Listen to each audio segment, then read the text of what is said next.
Hello everyone, this is Verbs Part 2, and in this video I'm going to talk about main verbs and helping verbs, which are sometimes called auxiliary verbs. Now, when a verb is used in a sentence, it can be used two ways. It can be used as the main verb, or it can be used as a helping verb.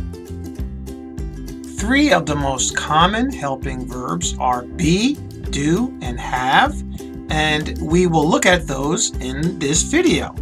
So, let's begin by looking at this sentence. Can you identify the main verb and the helping verb?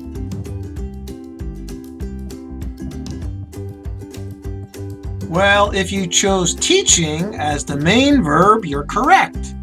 Teaching in this sentence shows the action of the sentence. And that's what main verbs do. Main verbs tell us what's happening in the sentence. In this case, it's teaching. Gerard is teaching English now. How about the helping verb? Did you choose is? Well, if you did, you're correct, because is the helping verb here, and helping verbs tell us the tense of the sentence.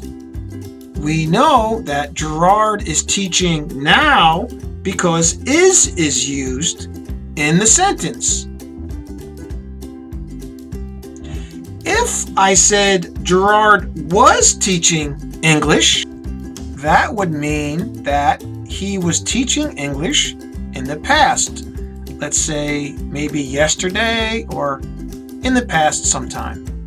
So helping verbs show us the tense, but they can also do other things.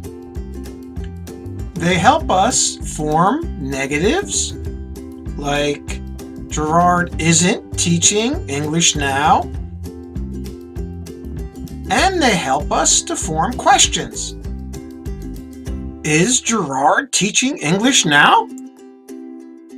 So let's look at the three ways helping verbs can be used.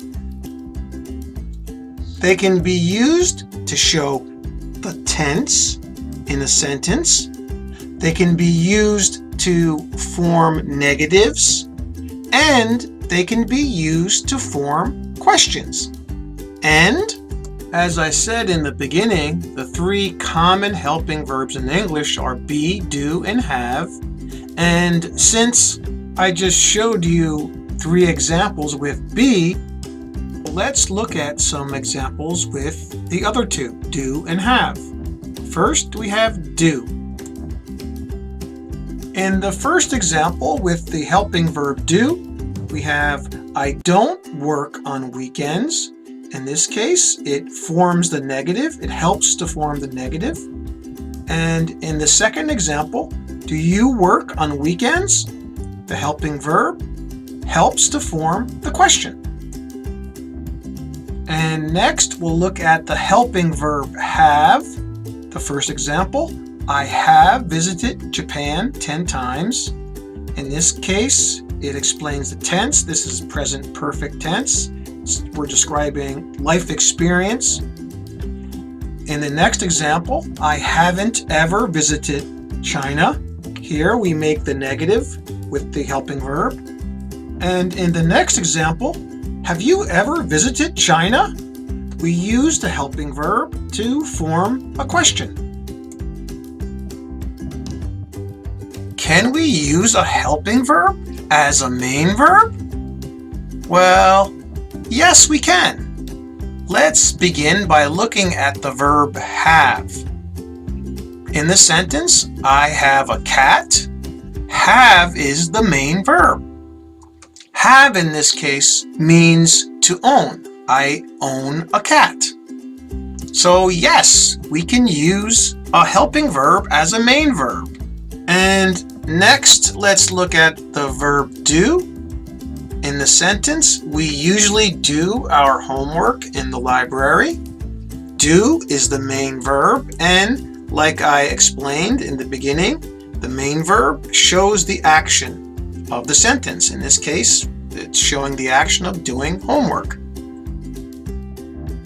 This time, we're looking at the verb be or to be.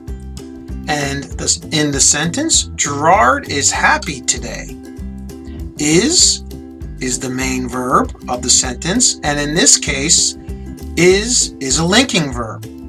Now, I use this example just to show you that you can use be, the be verb, as a main verb.